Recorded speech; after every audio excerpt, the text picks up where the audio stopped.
අකුරුවලට ප්‍රාණ දෙමින් ඇඟිලි තුඩු මවන පන්හිඳක හීන මෝසම් වැසි 33 වන කොටස. ලොකු තාත්තා මොනතරම් කිව්වත් තාත්තව අතාරපු නැති අරවින්ද් මං කිව්වට පස්සේ තාත්තව අතෑරියා. තාත්තව අතෑරපු අරවින්ද් මං හිතපුවත් නැති වෙලාවක මාව හයියෙන් තද කරලා තුරුල් කරගත්තා. අරවින්ද්ගේ පපුවට විතරක් උසට උන්නු මට ඒ පපුව වේගෙන් ගැහෙන සද්දෙ පවා හොඳටම ඇහුණා.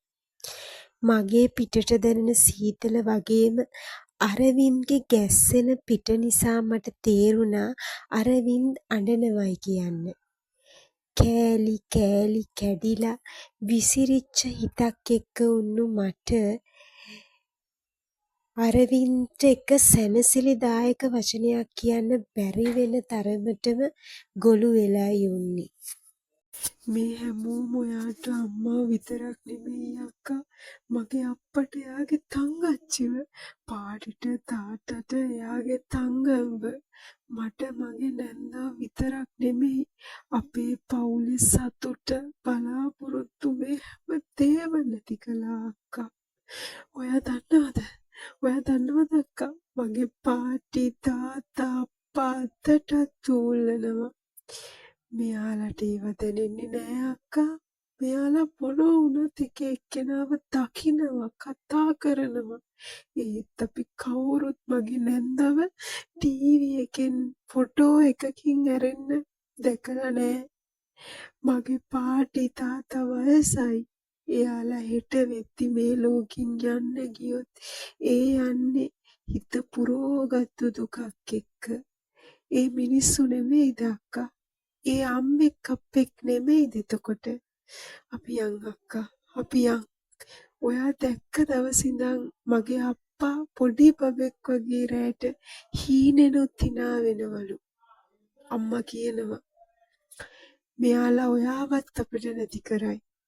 මගේ නැන්දා ඇතුණා දරාගත්තට ඔයාවත් නැති වුණොත් එයාලට දරා ගන්න බෑ. අපි යන් අක්කා, අපි යන්. එකපාරම මගෙන් ඈත්වුණු අරවින්ද් මගේ අත්කොබ අල්ලන් කතා කළේ.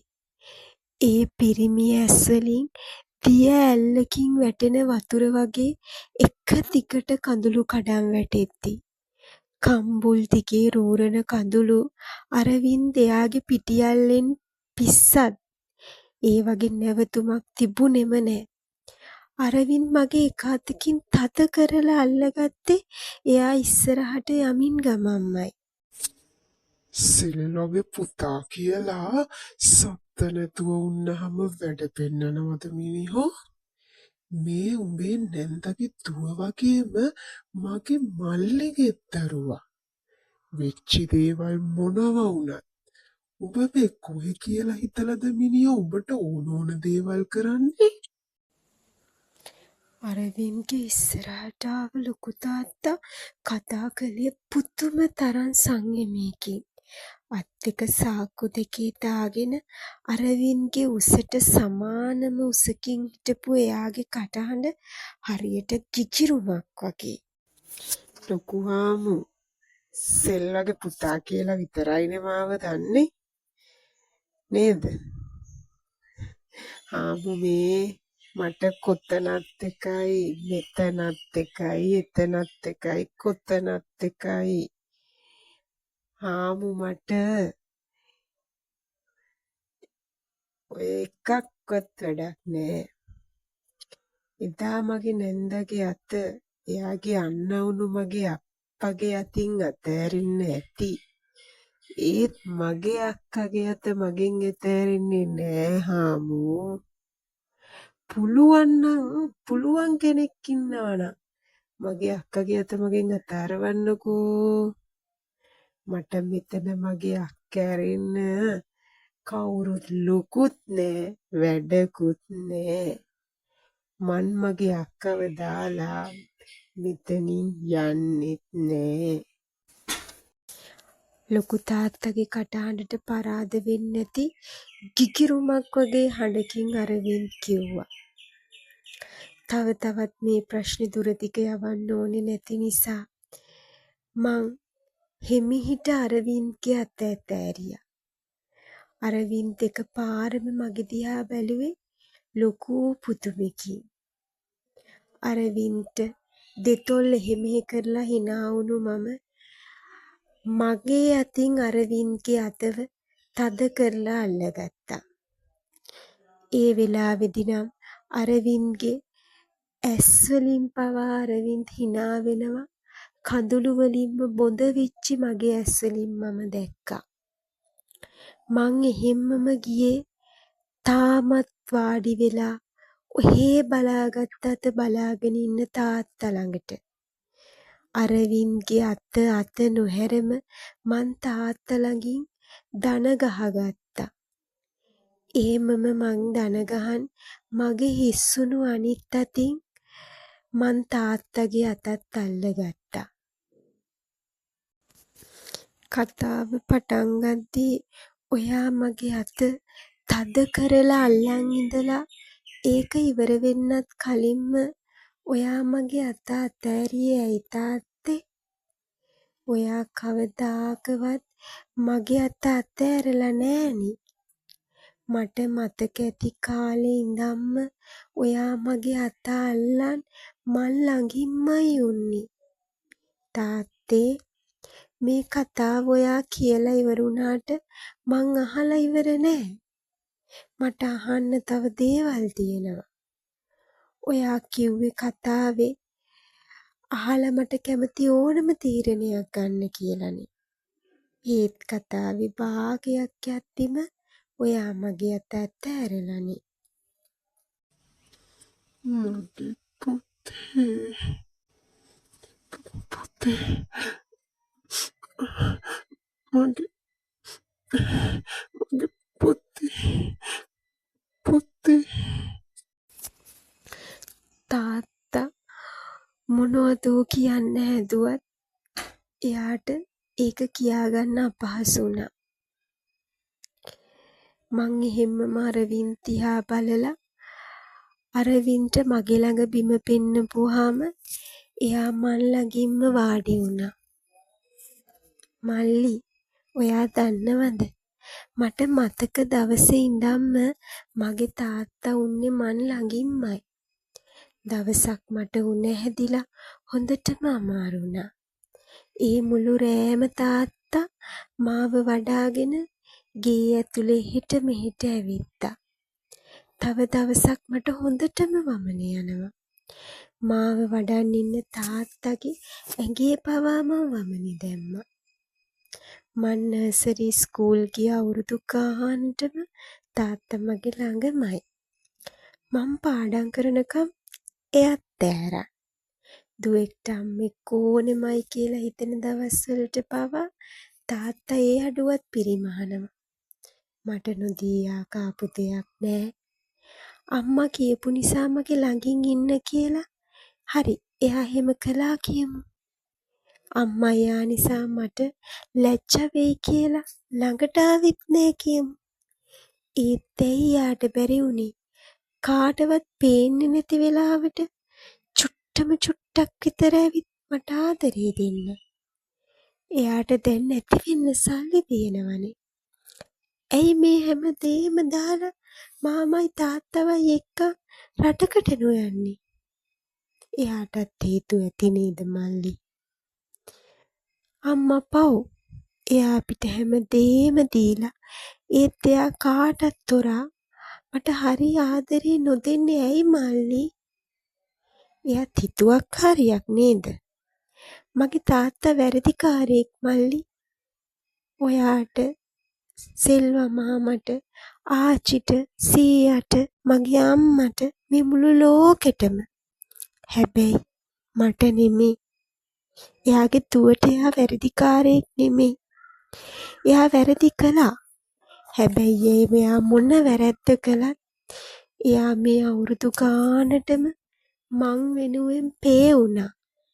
අම්මගේ කීමට මෙහෙම කැපකිරීම කරන්න බෑ මල්ලි. ඒක හොඳටම දන්න එයාගේ දුව වෙච්ච මං. ඔයා මගේ මල්ලි. මේ මගේ තාත්තා. මාව ඔයාලා ළඟට ගෙනත් දැම්මෙත් මේ මගේ තාත්තා නෙමේද මල්ලි? ඉතින් ඔයා හිතනවද ඔයාගේ අක්කට එයාගේ තාත්තා නැතුව හුස්ම ගන්න පුළුවන් වෙයි කියලා? මගේ පුතේ මගේ පුතා තාත්තට සමාව දෙනවද පුතේ කියන්න. තාත්තා ඉඳගෙන ඉන්න ඉරියව්වෙන්ම ඉඳගෙන මාව තුරුල් කරගත්තේ මහා හයියෙන් අඬාගෙනමයි. ටිකක් වෙලා මාව තුරුල් කරන්න උන්නු තාත්තා මගෙන් ඇහුවේ ඉකි ගගහ වචන පැටලෙන ගමන්. ඔයා මට නෙමේ වැරදි කළේ තාත්තේ. ඔයා වැරදි කළේ අම්මට. ඔයා ඒකට සමාව ගන්න ඕනේ අම්මගෙන්. ඔයා වැරදි කළේ සෙල්ලම් මාමට, සීයට, පහච්චට, අරවින්ට. ඔයා සමාව ගන්න ඕනේ අයගෙන් තාත්තේ. නේත්‍රායි, ඔයාට තාත්තව හම්බුනේ කොහොමද? ඔයාගේ පවුලට මෙච්චරක් වැරදි කරපු තාත්තා ඔයාට මේ තරම් එකතුනේ කොහොමද? ඉඳන් උන්නු තැන ඉඳන් කිසිම හැඟීමක් නැතුව ඉන්න නේත්‍රගෙන් මං ඇහුවා. පුතේ, මං සපත්තු කඩේ ඔයාවත් ළඟින් තියන් වැඩ කරද්දී ලස්සන තරුණ ගෑනු කෙනෙක් එනවා පොලි කොඩිපටව් දෙන්නෙක් අරගෙන. එක්කෙනෙක් වඩාගෙන උන්නේ, අනිත් කෙනා දිංවල්ලා. එයා ඇවිත් කියනවා එයාගේ දරුවන්ට එයාගේ තාත්තව දෙන්න කියලා. එයා විශ්වාස කරනවා මට පුළුවන් කියලා ඒක කරන්න. මන්නේ කොහොමද කියලා අහනවා. එයා මල් ළඟ ඉන්න පුතා දිහා බලලා කියනවා ඔයාගේ දරුවගේ අම්මා එයාගේ දරුවන්ගේ තාත්තගෙන් ඈත් කරන්නයි කියලා. ඒ වචන ටිකෙන්ම එයා මට මහා කතන්දර ගොඩක් කියනවා පුතේ. කවදා හරි මේ නිසා අපේ දරුවන්ගේ ජීවිතවලයි ප්‍රශ්න වෙන්නේ කියලා එයා එදා නොකියයි කියන්නේ. මං එදා එයාට කියන්නේ ඔයාගේ දරුවන්ගේ තාත්තා කැමැත්තෙන් එයාලව ඈත් කළාට මගේ දරුවගේ අම්මා එයාව ඈත් කළේ නොකළ බැරිකමට කියලා. එයා මට කියනවා ස්වේතිත් එක්ක කොහේ හරි රටකට යන්න. කොහේ වුණත් කමක් නෑ. එයා වියදම් කරන්නම් කියලා. මං එයාට කියනවා කැලුම් කියන්නේ කවුද කියලා ඔයා හරියටම තේරුම් ගන්න නෑ. ඒකයි මෙහෙම කියන්නේ ඔයා කියලා.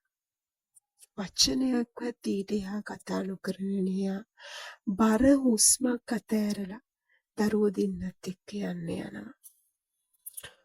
ඔන්න ඊට පස්සේ දවසකදී එදා අම්මගේ අතින් අල්ලන් ආව පොඩි කොළු පැටියා ඉන්නේ. අන්න එයා තනියම එනවා ස්කූල් යුනිෆෝම් එකකුත් ඇඳන් මාව බලන්න.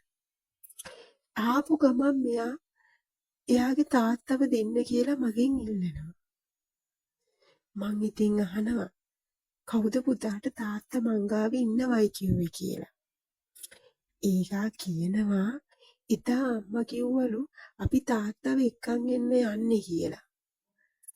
අනේ පුතේ, එදා ඒ ආපු සුදු බෝලයක් වගේ වුණු හුරතල් කොල්ලගේ ඔළුව අත ගාලා මං කියනවා තාත්තා මෙහි නෑ පුතේ කියලා. මං ඉතින් අහනවා එයා කාට කියලාද මේ ගමන ආවේ කියලා. මේකා කියනවා කවුරුත් දන්නේ නෑ ස්කූල් වෑන් එකකින් ඇවිත් මෙතනින් දැස්සා කියලා. ඒ වගේම කියනවා එයාට තනියම යන්නත් පුළුවන් කියලා. අදට වඩා එදා ආඩම්බරයි සුදු පුතා. ඒත් මං එදා එයා පිටිපස්සෙන් එයාගේ ගෙදර ළඟටම යනවා. කැලුම් ගෙදර ඉන්නේ නෑ. චූටි පුතා අසනීපේ. මේ හැම කරදරයක් එක්කම සුදු පුතාගේ අම්මා හොඳටම මානසික වැටිලා උන්නේ ওই කාලේ. ඉතින් එයාගේ වැඩි අවධානය සුදු පුතාට හම්බ වුණේ නෑ. වැඩි අවධානය තියා සුදු පුතාට අවධානය හම්බුනේම නෑ. ඊට දවස් 2-3කට පස්සේ මං ආපහු සුදු පුතාව දකිනවා. පුස්තකාලේ බංගුවක් ඉස්සරහා වාඩි වෙලා ඉන්නවා. පුතා ළඟ උන්නත් ඒ වෙලාවේ සුදු පුතා උන්නේ හොඳටම තනි වෙලයි කියලා මට අමුතුවෙන් කවුරුත් කියන්න ඕනේ නෑ පුතේ. කාත් එක්කවත් කතා නොකර ඔහේ පුස්තකාලේ බංකුවක් උඩ වරු ගණන් ඉන්න මේ පොඩි ආදයව යාළු කරගන්න මට ලොකු කාලයක් ගියා. හැමෝටම චිරාත් වෙද්දි මං එයාට චීටා වුණා. ඔන්න අන්තිමට එයාගේ නවාතැන උනේ පුස්තකාලේ බංකුව නෙමෙයි මගේ පොඩි කඩේ. මල් ළඟින් ඔහේ වාඩි වෙලා වරු ගණන් ඉන්නවා. හිතේ තියෙන ඔක්කොම කියනවා. අපි දෙන්නත් එක්කම කෑම කනවා. එයා ලංකාවෙන් ගිහිනුත් මාත් එක්ක කතා කළා. ඔයාට මං පුතා කිව්වට ඔයා මගේ දුවනේ. අර පැත්තකට වෙලා ආඩම්බරෙන් බුම්මන් ඉන්නේ මගේ පුතා පුතේ, මගේ සුදු පුතා. නේත්‍ර දිහා බලාගෙනම හරි ලස්සන හිනාවක් මූණේ තියාගෙන තාත්තා ලොකු හුස්මක් පාතට දාලම කතාව ඉවර කළා. තාත්තා එතකොට excuse me මට මගේ කාලය හරි වැදගත්.